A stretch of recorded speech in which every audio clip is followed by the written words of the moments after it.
if, for example, Mertz gets his way with Taurus missiles, and they fire into Russia, and Russia decides to retaliate by hitting some factory within Germany. And then there'll be a huge cry to invoke Article 5, and everybody, Germany's under attack by Russia. You know how the media is going to just go all out on this and spin it Hmm. like unprovoked. What happened? This just came out of nowhere. They will try to spin that. And they'll say like it wasn't us that shot it. This missile was fired by the Ukrainians from Ukraine, and now they're attacking Germany. Everybody has Uh-huh. to. So that's, I think, the potentially the plan. Do you think that is actually the plan of Mertz? Is that he? I mean, I know Zelensky's hoping for this, but do you think there's some, collaboration between these two guys, that they're conspiring? They're like, okay, we do this, and they'll hit a factory. Don't there won't be any deaths there, and then we can get World War III. Is that what they're wanting? Basically, I don't know what do these guys want? What does Mertz Yeah. want?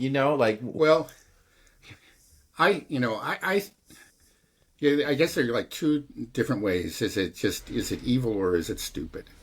And I tend to come down on the side of stupid. Why not Though, both?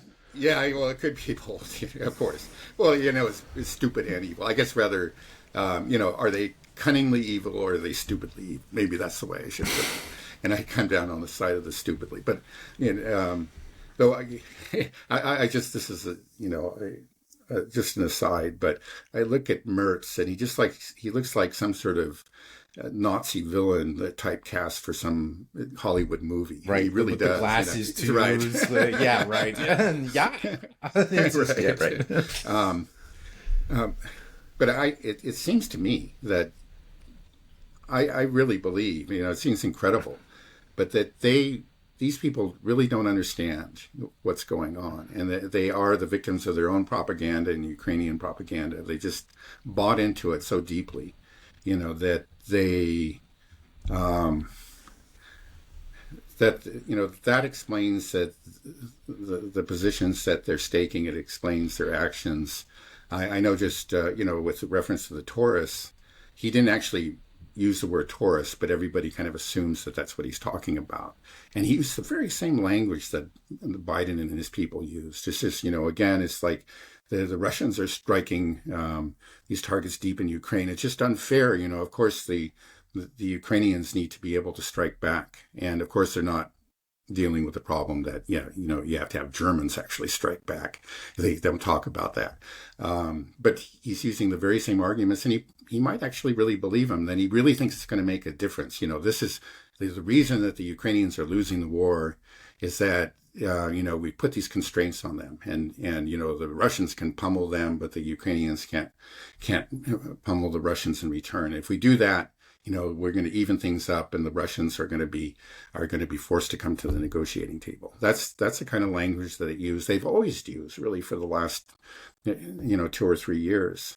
And I kind of, maybe I'm a fool, but I think I take them at their word. I think they really do believe it. Now it's so foolish. Like, again, we've seen all these different weapon systems be introduced, and always with the same kind of, preceded by the same kind of arguments, the same kind of claims.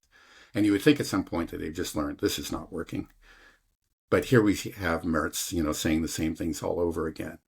And there's just, you see an inability to learn. I think they still can't come to terms with the fact, the truth of this war, and that Russia is the more powerful party to this war, and Russia is growing more powerful by the day. They just can't come to terms with that, and so they always think that it's just a matter of will. It's just like, okay, we haven't gone all out. We didn't.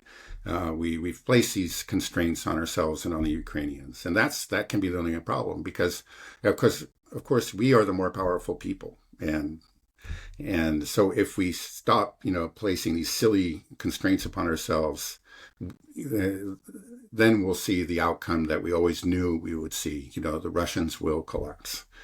And I think they still believe in this. They're trying very, very hard to believe in it.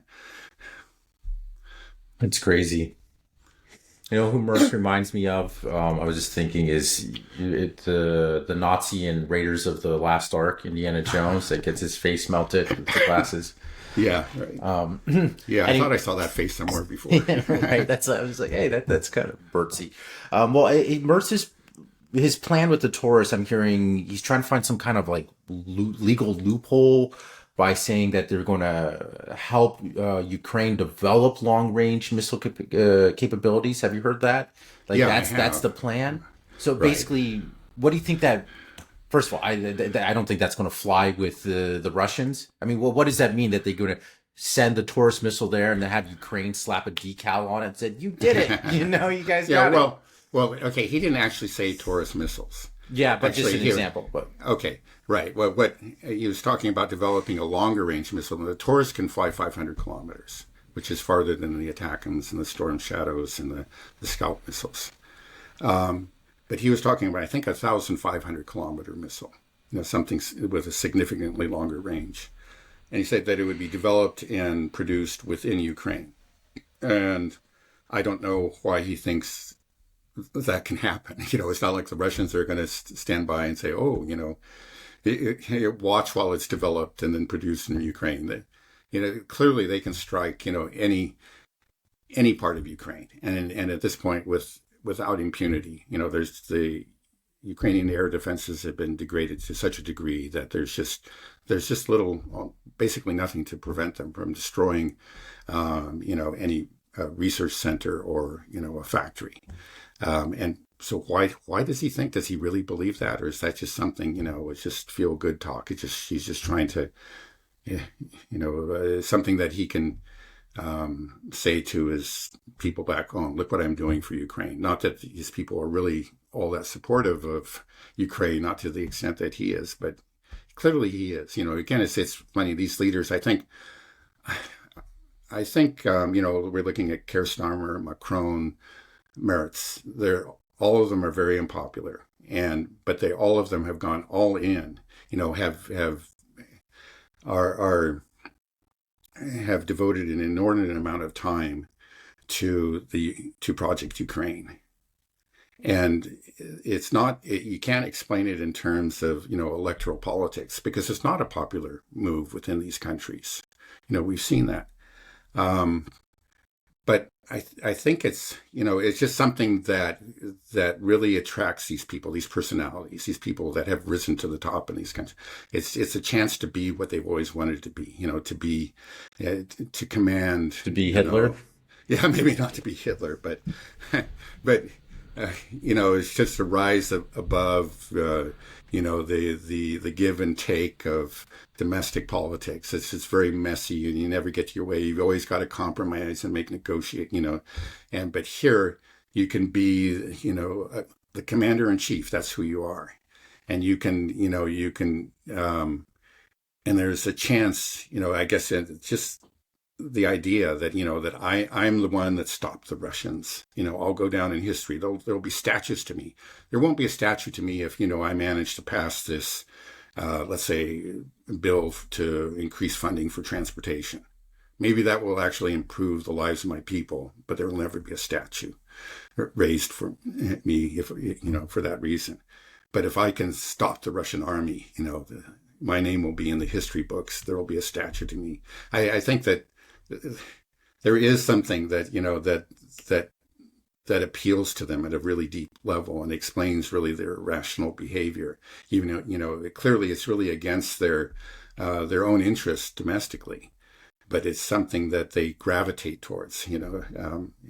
Quite obviously. Hmm.